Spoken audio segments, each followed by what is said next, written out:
आपको अवगत कराया जाता है कि जनपद सोनभद्र के भैंसावर गांव में एक यमुना औद्योगिक विकास प्राधिकरण क्षेत्र के रैनीजा गांव पर अपनी मांगों को लेकर लगभग 6 माह से धरना चल रहा है, परंतु उस पर कोई सुनवाई नहीं हो रही है। अंततः आपसे अनुरोध है कि यमुना औद्योगिक विकास प्राधिकरण गौतम बुद्ध नगर व जनपद सोनभद्र के जिला प्रशासन को निर्देशित कर निम्न समस्याओं का समाधान कराने का कष्ट करे। यमुना एक्सप्रेसवे का आवासीय प्लॉट व अतिरिक्त मुआवजा तुरंत वितरित किया जाए। नए भूमि अधिग्रहण के प्रावधान के अनुरूप 20% विकसित भूमि प्रभावित परिवारों को दी जाए। गौतम बुद्ध नगर व अन्य सभी जिलों का सर्किल रेट बढ़ाया जाए।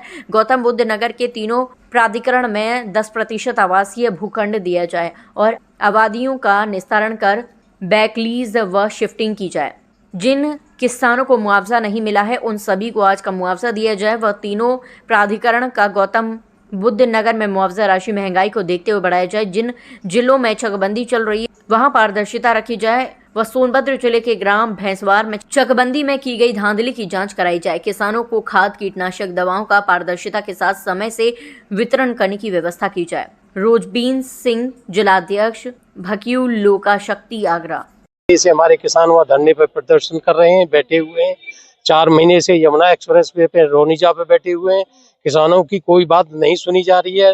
खाद बीज की समस्याएं इकट्ठी हो रही हैं, इसलिए हम लोगों ने आज ज्ञापन दिया माननीय मुख्यमंत्री जी के लिए। ये किसानों की कुछ समस्याएं हैं, इसके मांगों के लिए हमारे राष्ट्रीय अध्यक्ष जी ये नोएडा में 4 एक महापंचायत भी हुई थी जिसमें आश्वस्त किया गया था तुम्हारी सभी मांगे मान ली गई हैं, लेकिन अभी तक उन मांगों को मांगे पूरी नहीं की है, जिसके कारण जो है आज इसी संबंध में ज्ञापन दिया जा रहा है। नहीं, आगे की रणनीति राज्य शासन करना पड़े या मतलब जो भी कार्रवाई होगी वो निर्देश होगा। किसानों की समस्याएं तो अनेकों हैं, जैसे खाद पानी की समस्या है, दवाइयों की समस्या है और कभी कभी आपात काल में जो है वो भी झेलना पड़ता है।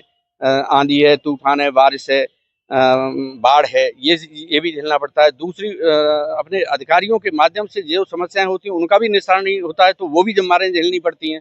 उचित मतलब जो है मुआवजा भी नहीं मिलता है, उचित हमें जो है मूल्य भी नहीं मिल रहा है अपनी उपज का, तो किसान के ऊपर तो सभी तरह से मारी हो रही है, अनदेखी हो रही है। किसान तो चारों तरफ से दबा हुआ है, जबकि पूरा देश इसी पर निर्भर है, पूरी अर्थव्यवस्था कृषि पर निर्भर है और इसी का दोहन हो रहा है, इसी का शोषण हो रहा है, इसी का सब कुछ हो रहा है। कोई पिछले 4 महीने से हमारे राष्ट्रीय अध्यक्ष जी लगातार धरना प्रदर्शन दे रहे हैं, जो वहाँ पर नोएडा में किसानों की समस्याएं उनको लेकर, लेकिन शासन और प्रशासन पिछले 4 महीने से नहीं जागा है। अभी तक वहाँ लगातार धरना जारी है, लेकिन प्रशासन सुनने को तैयार नहीं है, किसानों की मांगे मानने को तैयार नहीं है। क्या मांगे हैं आपकी मुख्य, ये बताओ। वहाँ जो मांगे हैं, जो जमीन एक्वायर हुई है उसमें सरकार ने पहले वादा किया था कि एक परिवार के जो जमीन जाएगी उनको नौकरी दी जाएगी। हमारी मांगों को मानते हैं और किसानों की सुनवाई करते हैं तो ठीक है, वरना एक आंदोलन होगा, एक उग्र प्रदर्शन होगा, जो यहाँ से नहीं एक लखनऊ में होगा। नाम बता दिए। राजपाल सिंह, जिलाध्यक्ष भारतीय किसान यूनियन लोक शक्ति जनपद आगरा। मामला क्या है? पिछले 12 तारीख को हमारे राष्ट्रीय अध्यक्ष जी द्वारा नोएडा में एक प्रोग्राम किया गया था, जिसमें किसानों की मांगों को लेकर यमुना एक्सप्रेसवे में जो जमीनें गई हैं उनके मुआवजा था 64.7, वो नहीं दिया गया। उनको ये कहा गया था जिन किसानों की जमीनें गई थी कि आपको वहाँ आवासीय प्लाट मिलेगा, वो प्लाट भी नहीं दिए गए, उचित मूल्य नहीं दिया गया और जो उनका मुआवजा है अभी वो पूरा वितरित नहीं किया गया है।